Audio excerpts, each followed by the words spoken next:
Non-veg को टक्कर देला परी आज आम तैयारी करबा सोयाबड़ी गोटे दमदार रेसिपी। ए रेसिपी एते स्वादिष्ट लागिब कि निरामिष दिन मानकरे आमिष कथा बिल्कुल मने पड़िबनी। नमस्कार, लता ओडिया किचन रे आपण समस्तंकु अनेक अनेक स्वागत। आज रही दमदार रेसिपी बनिया पई प्रथमे गोटे ससपैन रे 2-3 ग्लास पानी को गरम करबा। पानी गरम हे गला परे एठी मो मेजरिंग कप रे मापिकी 2 कप बा 150 ग्राम रो नेची सोयाबड़ी बा न्यूट्रेला मिल मेकर बा सोया चंक्स। मु तो कहयाकू मांस बड़ी बोली आपण माने कौन कहती मते कमेंट सेक्शन रे निश्चय जनइबे। मुझे 150 ग्राम नहीं आपण माने निज हिसाब रे कम अधिया करेंगे। एथिरे आमे गोटे छोट चामच देदबा लुण आ भल भाव में गोलई नबा। मीडियम हाई फ्लेम रे 2-3 मिनिट पर्यंत आपको भल भाव में फुटई नबा, जोथि कि सोया बड़ी नरम हो आउ फुली जीवो। 3 मिनिट पर देखंतु ये भल भाव में फुली भी गला, नरम हो गला। एबे आमे गरम पानी रू सब सोया बड़ी को गोटे जगह को छाणी नबा। आउ एइथिरे भल पानी देकी 3-4 थर धोई नबा। आउ हल्का हाथ रे सोया बड़ी को चिपुड़ी नबा। अति जोर से चिपुड़ीबेनी, नहले बड़ी गुड़ाक जेतु नरम अच्छी भांगी जाई पारे। केवल बड़ी भितर जो एक्सेस पानी अच्छी ताकू हमको बाहर करिवार अच्छी। आउ एइ भली चिपुड़ी की गोटे बड़ जगह को हमें रखी नबा। दर्शक बंधु, आज रेसिपी जदि आपको पसंद आछि वीडियो को लाइक करेंगे, शेयर करेंगे। चैनल रे जदि आपण माने नुआ ताले प्लीज सब्सक्राइब करनेबे। फेसबुक पेज रे देखुतिले फॉलो तो निश्चय करेंगे। एबे आमे चिपुड़ी रखिथिबा सोयाबड़ी रे बाकी सब जिनस को पकेइबा। तो एठी देखंतु गोटे बड़ साइज रो पियाज मु नेइची, ताकू 4 खंड करके काटी साला परे तार पाखुड़ा गुडा को अलगा करी नेइची। ता सहित गोटे बड़ साइज रो कैप्सिकम को बड़ बड़ खंड करके काटिकी नेइची।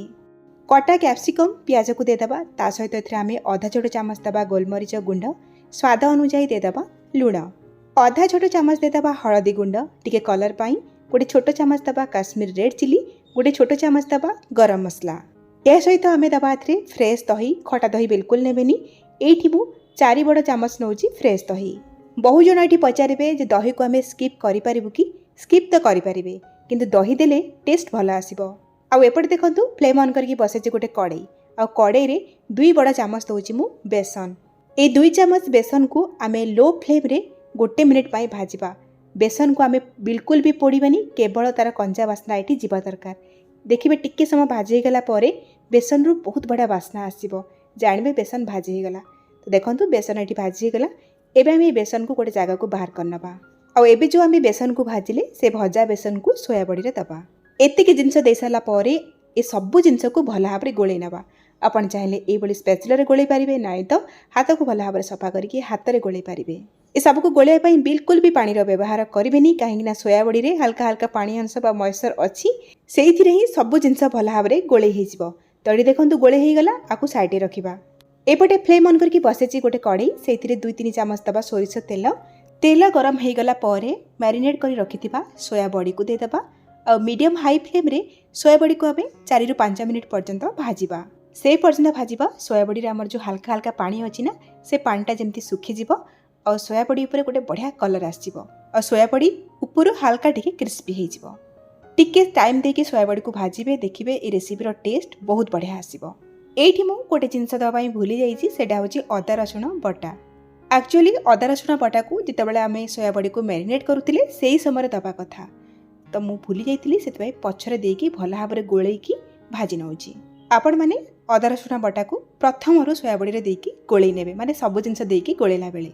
सोयाबीन बड़ी रे सब बेले तो से गोटे प्रकार तरकारी बनाउछंती, एई बेले थरे ट्राई करंतु, देखिबे बहुत बढ़िया लागिबो आपनको। मीडियम हाई फ्लेम रे पाखापाखी 5-6 मिनिट भाजिला परे देखि पारथबे पानी अंश पूरा सुखी जाइछि, सोया बड़ी भाजी हो जाइछि, ऊपर टिके कलर आसी जाइछि।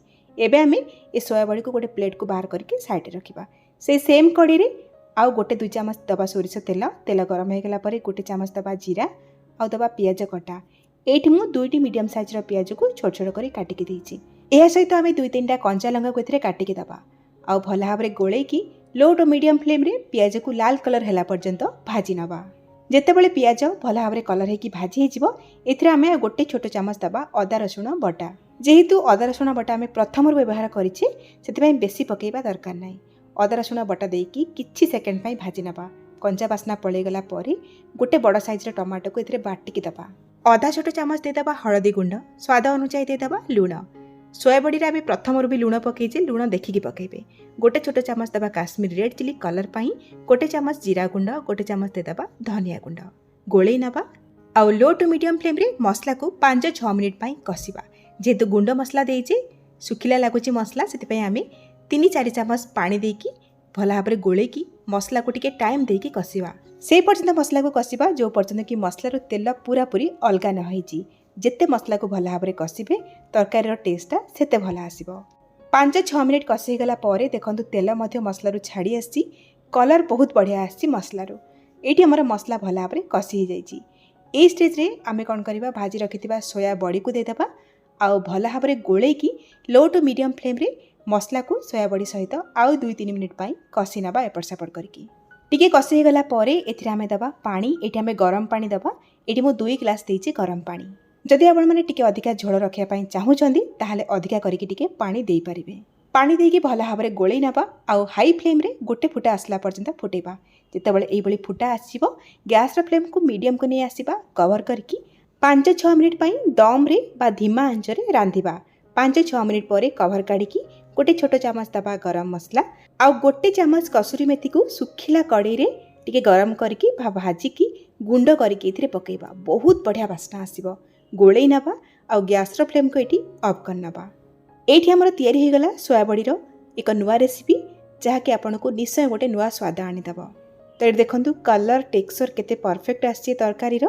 आउ एठी मु बेसी झोल रखिनी हल्का हल्का झोल अछि जहाँकि आपण माने आ सहित रुटी भात पूरी परोटा को खाई परिबे। एई उपरे सोया बड़ी को बनांतु केमिति लागिला आपनक अनुभूति मो सहित शेयर करंतु। ताहाले आजि पई रहउची पुनी आसीबी आ गोटे नुआ रेसिपी नै कि से पर्यंत रहिली। नमस्कार बाय जय जगन्नाथ।